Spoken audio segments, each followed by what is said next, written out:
I think it puts me right where most San Diegans are, somewhere between the extremes on each end. And I think that that's where most folks are, and I think that's where most folks would like to see their mayor. So, given that if you just look at data, you are somewhere in the middle. Right. You don't fit into either party. Why become a Democrat? Well, I wrote, and you should look at, we can send it to you on my Facebook page. I mean, I wrote about, I don't know, 3,500 words explaining it. But at the end of the day, parties are a reflection of values, and they're a reflection of beliefs. And when I left the Republican Party, and I had a period of time in between, it became increasingly clear that free from the constraints of party, that I was very consistently voting more Democratic, supporting candidates that were more Democratic. And along that same time frame, I had a lot of folks who really encouraged me and welcomed me in. You know, Jess Durfee, the former chairman of the party, wrote a letter saying, hey, we think you're one of us. The Speaker of the Assembly, John Perez, did a series of things. Congressman Juan Vargas did a series of meetings. He said, look, you're one of us. We want you.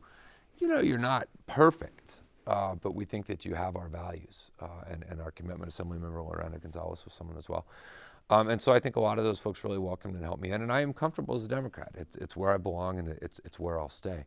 But I'm always going to be someone that's willing to do what I think is right for the city as a whole, and not toe a party line just because that's the party line. And I think we need more of that in politics. If we had more people doing that, our government wouldn't be shut down in Washington, D.C. Your critics argue that you had to join a party in order to win a big race. Well, my critics argue all kinds of things. I mean, we could spend a lot of time. Is there truth to that? Could you have won? Last year we saw you didn't win it. You couldn't make it past the primary as an independent. Did you need a party in this race in order to make it further? Well, I don't think, first off, I don't think anyone anticipated this race occurring. I mean, anyone who predicted what happened with Mayor Filner really should be buying lottery tickets, because it's, I mean, they have an amazing ability to tell the future. So I don't know that, but I joined a party that I believe best reflects my values and where I belong, and where I'm most comfortable. I do think in general there's a difficulty, you know, of someone who's independent in that it doesn't say anything, it doesn't communicate any values, and that doesn't mean that individual independents don't. That's been mistaken a great deal, but I do think, for me at least, it was clear which party I was most comfortable in, and the party that I belonged in, the party I best fit.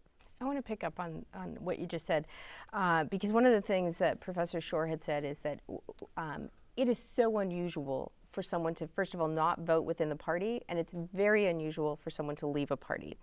And he said, what this tells me after years of looking at this, that basically politicians are ideologues, right? So they hold fast to something they believe in. So an optimist, he says, could say about you, well, no, you know, you're voting with what with your heart. You're looking at each one. Or a critic could say, well, maybe you don't believe in anything, and maybe these votes are cast more with political motivation. How do you convince the public, the voter, that obviously you'd like them to think it's the first and not the second? How do you convince them of that? Well, I'm an optimist. I am an optimist, but I think Kennedy had a great line. He said, "I'm an idealist without illusion," and I never have a problem with someone who says, "I can't support what you're doing because I'm principally opposed to that." I always respect that. I respect that. But a lot of what we get in politics today, and this is where I say without illusion, is people who use the mantra of party to play political games. And so they'll say, look, that's the right thing to do. That's the right compromise. It's the right thing for the city. It's the right thing for the state. I get it. I said, well, let's do it. I can't. Because my party, for some other reason that's not tied to principle, wants that to happen. And I'm never going to do that. I'm never going to do that, regardless of the party.